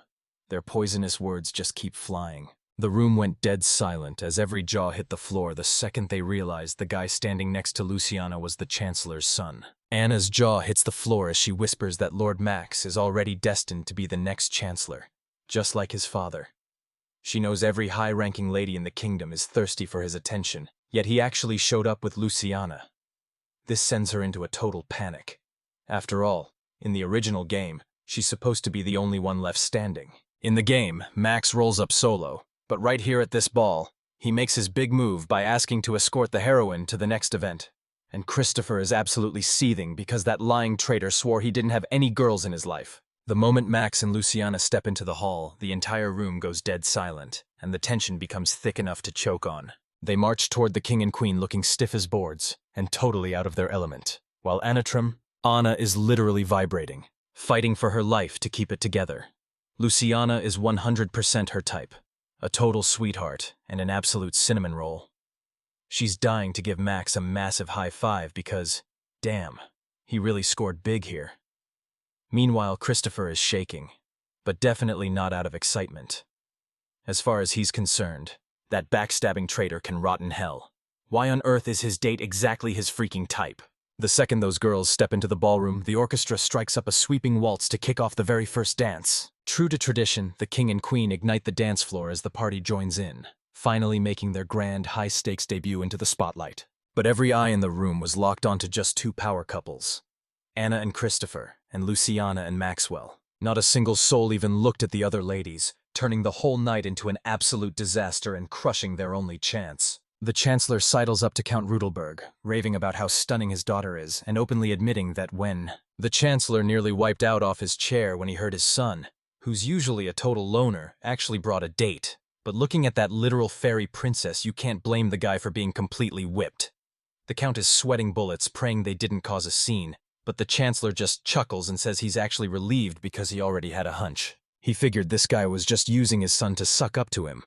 But one look at them together proves that theory is dead wrong. Not even the Root could fake that. Everyone knows the Rudelbergs are flat broke, and while that leaves them with zero allies, it also means they're totally free from any greedy parasites looking for a payday. The Chancellor flashes a smug grin, realizing this is the girl who finally caught his distant son's eye, and he's got plenty to plot as we jump ahead in time. Suddenly, Beatrice and Maliaria ambush Luciana, demanding the full story because there's no way their best friend is keeping secrets from them. Luciana is totally caught off guard and starts tripping over her words, while Max just stands on the sidelines watching her get left high and dry. Out of nowhere, a total stranger walks right up to Christopher and asks if he'll hit the dance floor with her for the next song. Christopher keeps a polite smile plastered on his face, but inside he's spiraling, convinced he looks like some weird hybrid of a high-end escort and a literal child. Suddenly, a boy pops up right in front of Anna and asks if she'll hit the dance floor with him for the next song. Anna keeps her smile perfectly poised, but inside she's spiraling. Terrified, she looks like nothing more than a common call girl. As the formalities wrap up, the dance floor finally catches fire, just as the ultra-stylish latecomers start making their grand entrances. The vice-chancellor is brooding in total silence when the big boss chancellor suddenly steps up to see what's eating him. And just as he starts to answer, he plays it cool, just asking if Lex has shown up yet, while the chancellor gives a knowing smirk, reminding him that he basically ordered Lex to be here like a sacrificial lamb. The count is standing there looking totally baffled, not having a single clue what they even mean. While meanwhile, the vice-chancellor's mind starts to wander, wondering if his daughter was finally found, and if she's actually part of that group of happy girls now. He's left wondering if he'll ever actually meet her, or if she's just a ghost he's chasing. And Selena? He misses her so much that every single day feels like a total nightmare. He's aching for his family and wishing he could see her face just one more time when suddenly, a flash of movement catches his eye. Her golden hair glows with the brilliance of 1,000 stars. That white dress is so blindingly pure it could literally cleanse the world of all its sins. She's drop-dead gorgeous, but there's a mysterious vibe about her that makes her feel totally out of reach. But wait, things aren't that simple. Anna is a straight-up enchantress with that hypnotic siren energy, but then you've got Lucia. Hannah's got this enchanting, fairy-like charm that's so incredibly sweet. You'd swear she belongs in a tiny teacup. To anyone watching, this wasn't just your average good looks. It was a totally different league of beauty. Right then, a single thought flashed through everyone's minds at the exact same time.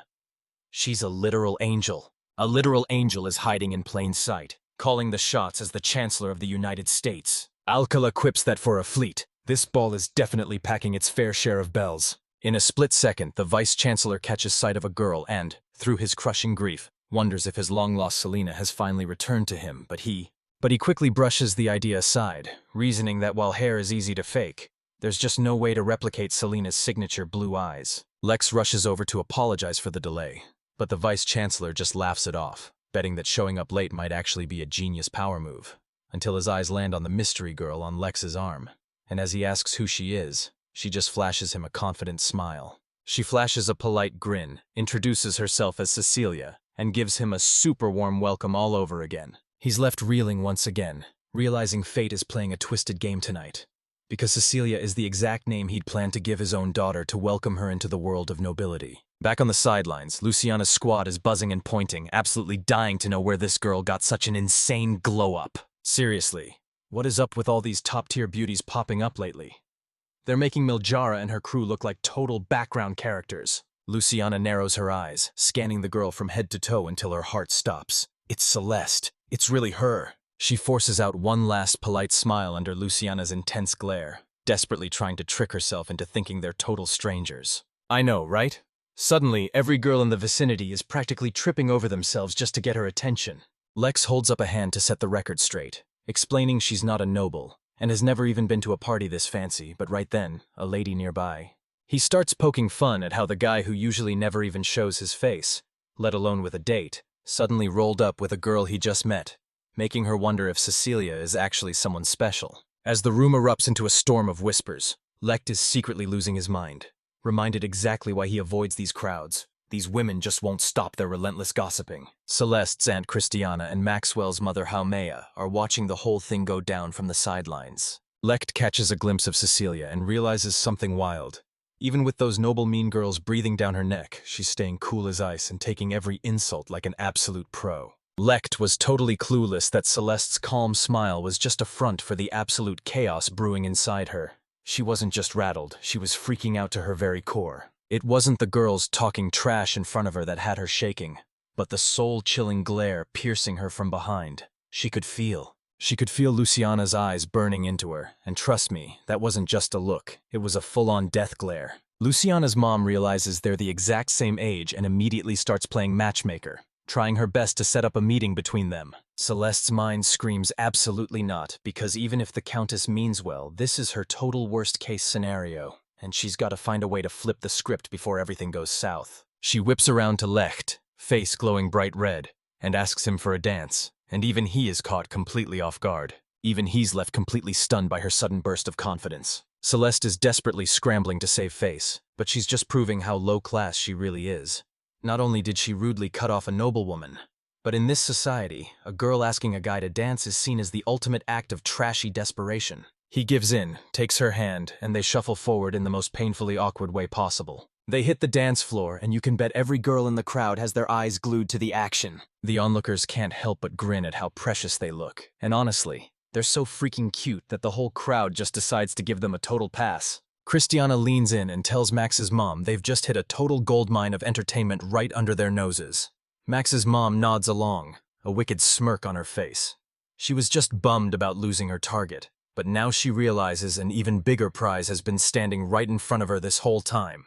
Meanwhile, Luciana is absolutely fuming, and you better believe she caught exactly what Celeste was up to. Celeste ducks the strike like it's second nature, and her friends are totally rattled by the terrifying look in her eyes, but she just shuts them down with a cold, "It's nothing," before she marches right up to Tomax and asks him to dance. But in this world, that's a total scandal because women are supposed to sit back and wait for the guys to make the first move. His behavior was straight up out of line and totally inexcusable.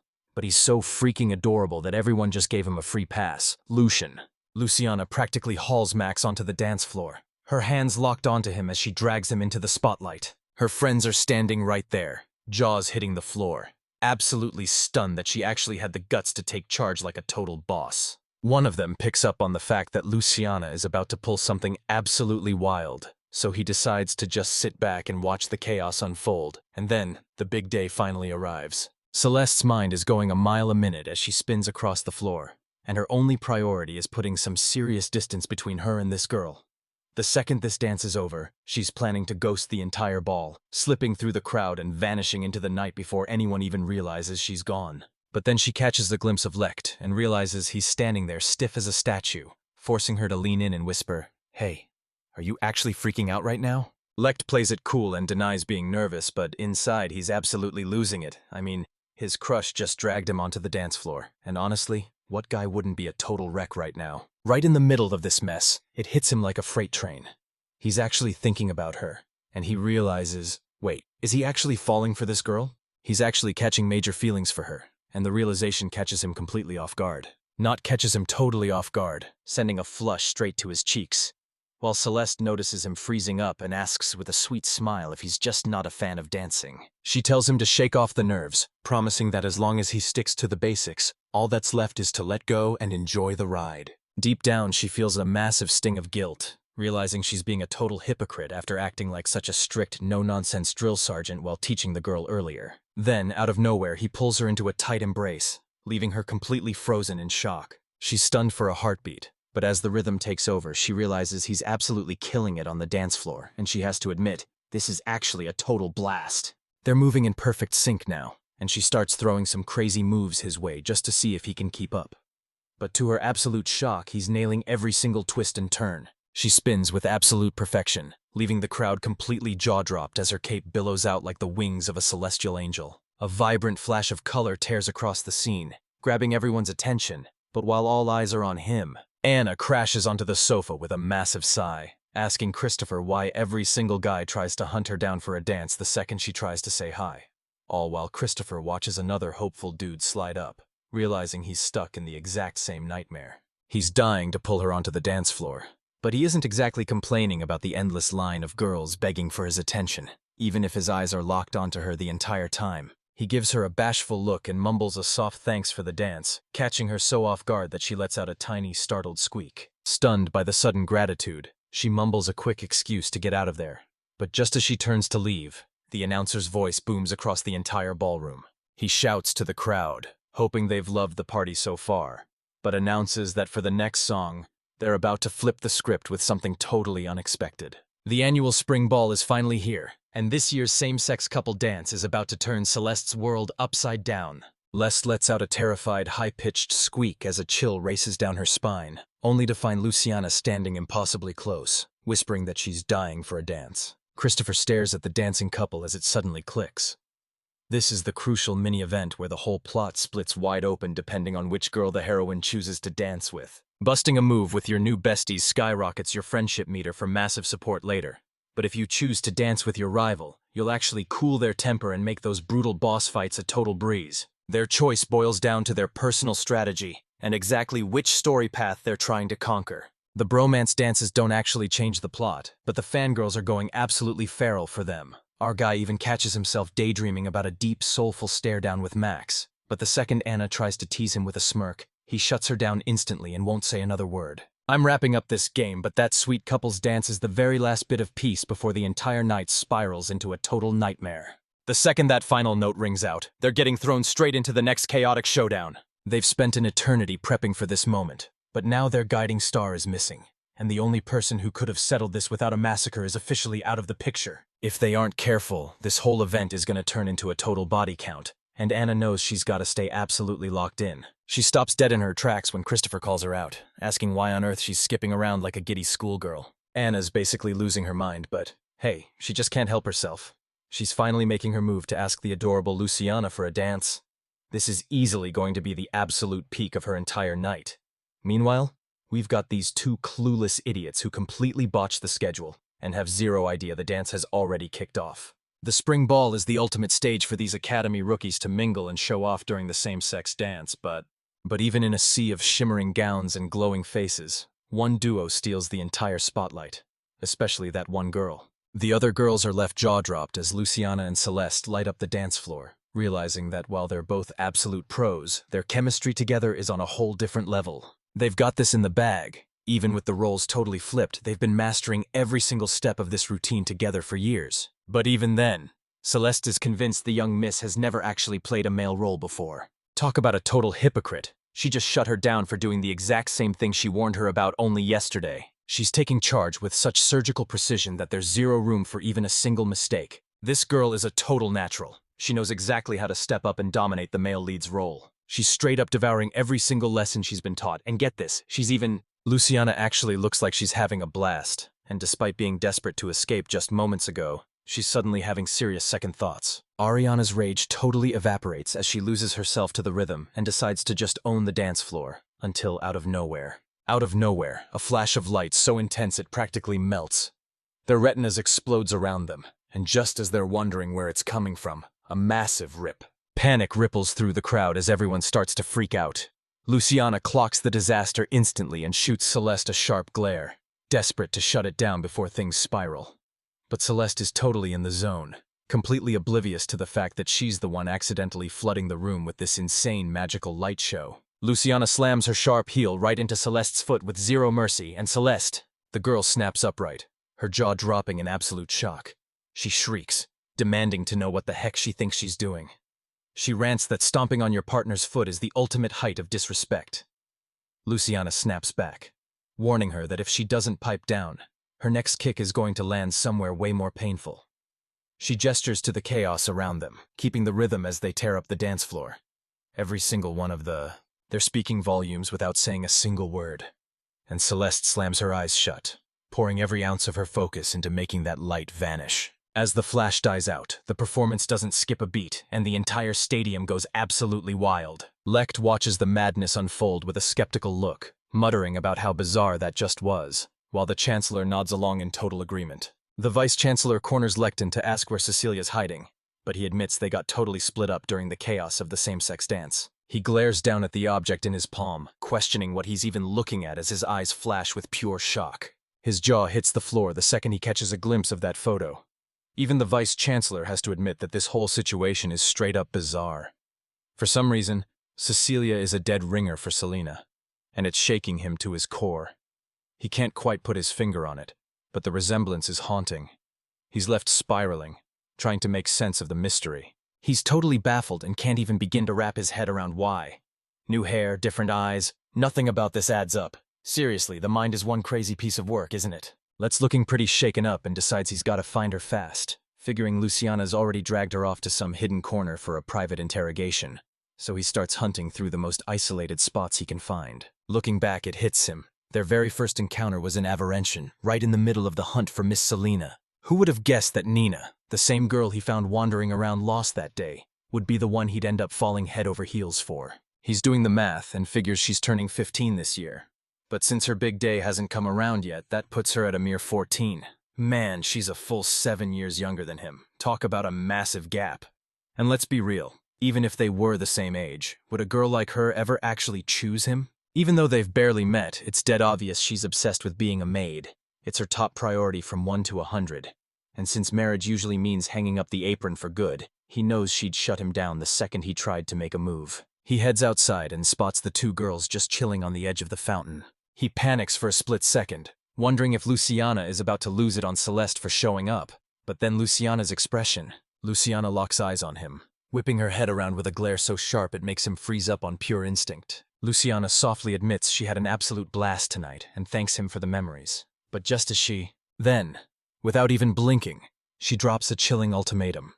If he ever tries to play her like that again, she's personally going to make him pay the price. He snaps to attention with a quick, "Yes, Lady Luciana," while secretly thinking this woman is low-key terrifying. Looking back, it was like she pegged her the instant they locked eyes, even though the Count and his wife were completely oblivious. There's just no way. He tosses the disguise aside, revealing a dark-haired, dark-eyed maid that nobody would ever recognize. But his mind is still racing. Is she really? Does she really have those dark eyes and raven hair? Or is he just tripping? He tries to convince himself she looked exactly like that when they first crossed paths in Trindavellis, right on the Everanton border.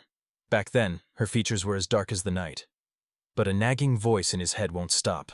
Is he absolutely sure that's the only way he's ever seen her? Back in the capital, they finally cross paths again. But just as he's crashed out in the parlor, she walks in and his restless heart instantly stills. Out of nowhere, heart is slammed by a wave of pure agony. And with no clue what's happening, he figures it's just some freak stroke of bad luck. But the second the moonlight touches her, her golden hair shimmers into a brilliant silver, and his eyes are absolutely glued to the sight. His eyes snap wide as the realization hits him like a truck. The legendary Count Barth had a secret lover named Selena, and a daughter named Celeste. This girl should be the perfect mix of them, sporting the Count's signature silver hair and her mother's deep lapis eyes. He knows Selena's face by heart from a portrait the Count used for the search. And the facts don't lie.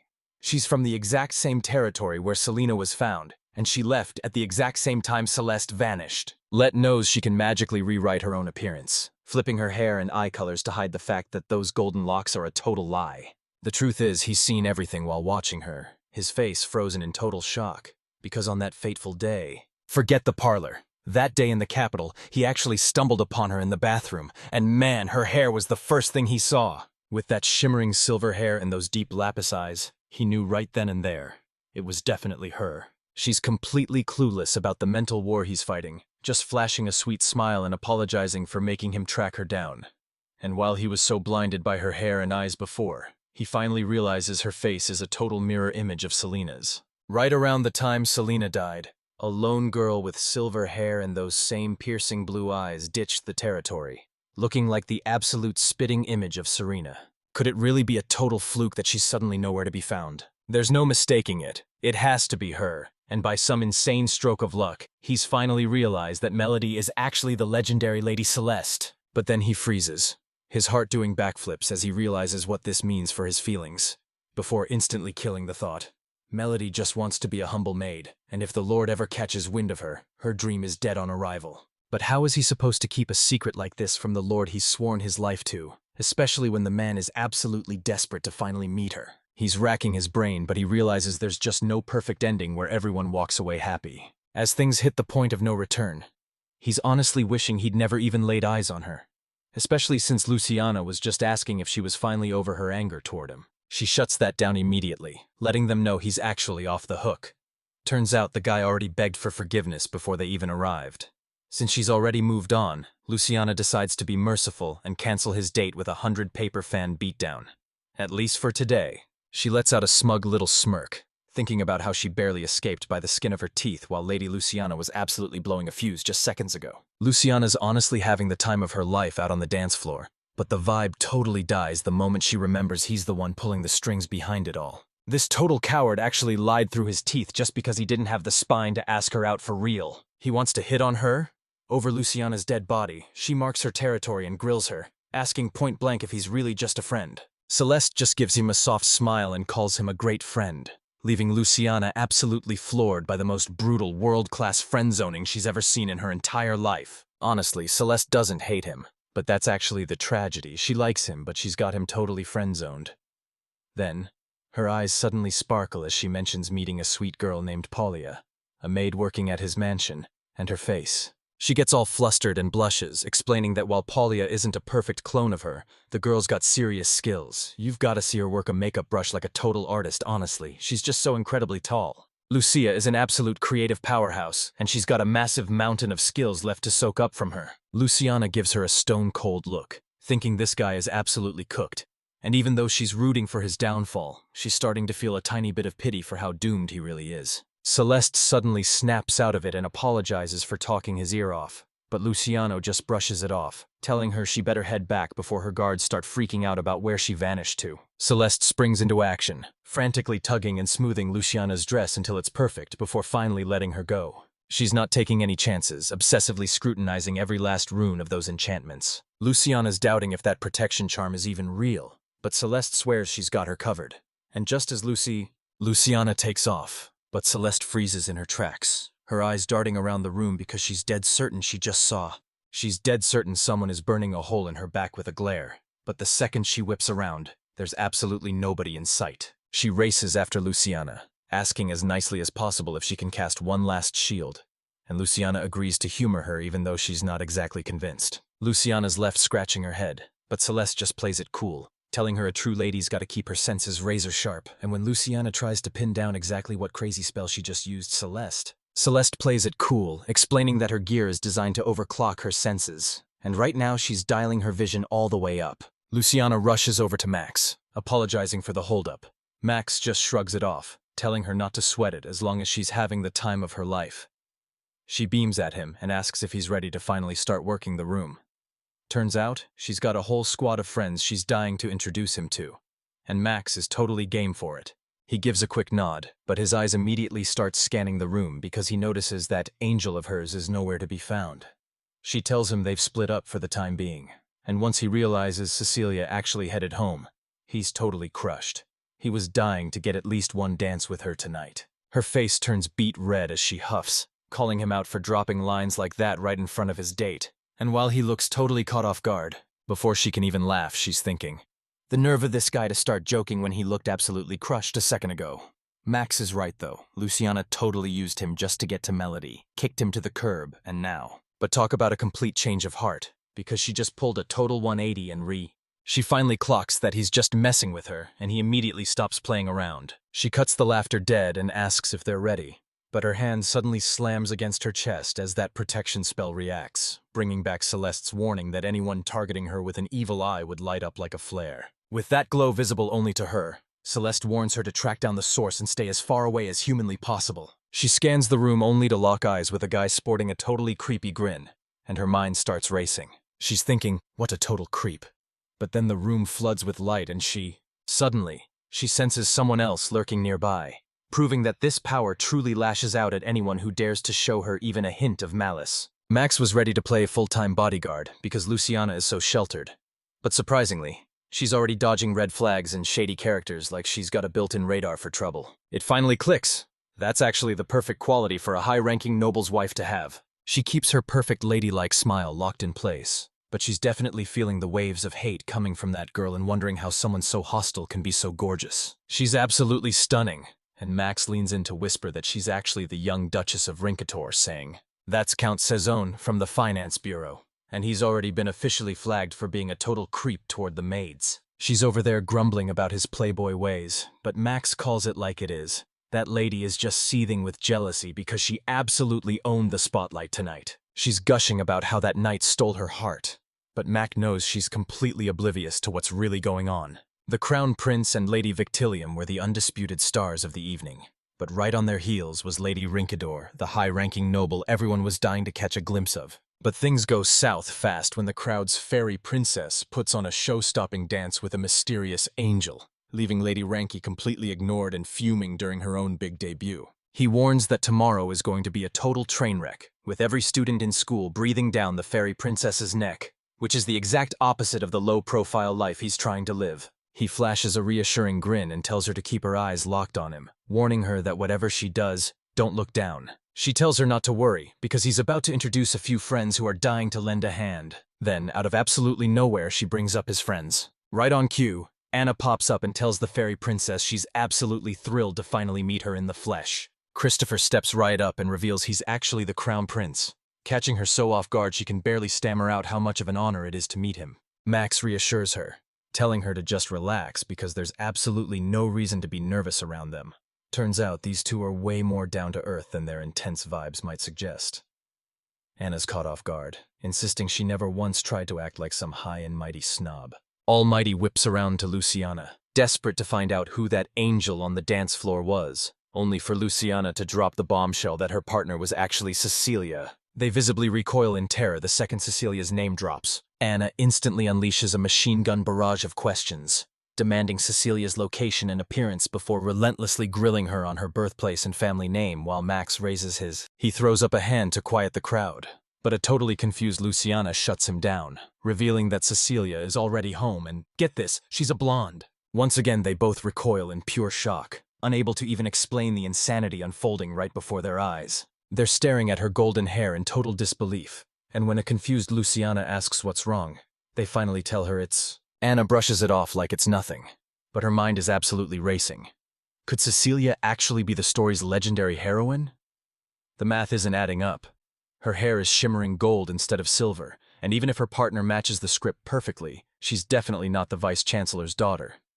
Anna is left spiraling as she tries to connect the dots. Who is this girl really, and what is her true identity? Luciana pours her heart out, thanking the squad for watching her back all night, and Anna's already making plans for them to stay this close at school, while Max just stands there with a massive, satisfied grin. He flashes a smirk, joking that they're already best buds and suggesting he should retake his shot, to which the prince just grins, saying he's totally down as long as the prime minister gives the green light. Luciana's fuming because even after all that drama, he still didn't show his face. What a massive jerk. The script said an assassin should have come crashing through that window to turn the spring ball into a total nightmare, but right now it's eerily quiet. This absolute disaster just torched their entire master plan, forcing them right back to square one. Luciana turns ghost white the second the terrifying truth about Celeste finally clicks. That final spell is going absolutely berserk, erupting into a violent, blinding glow as it senses something massive, with pure aggression, and it's plummeting straight from above as she finally pieces the memory together. Celeste's warning rings out. The creature might mistake any killing intent nearby as a direct threat to her. Right then, she glances up to see an assassin diving from the chandelier, his blade ready to strike. But in a heartbeat, she realizes the killer's target isn't her at all. She lunges forward in a heartbeat, shoving the target out of the way and tanking the brutal hit herself before slamming into the ground. The entire ballroom goes dead silent as a wave of pure shock hits the crowd, and Anna gapes at Luciana in total shock, her mind reeling at how she could let such a disaster happen. And that's a wrap for today. So smash that like button, hit subscribe, and drop a comment if you're dying for the next part.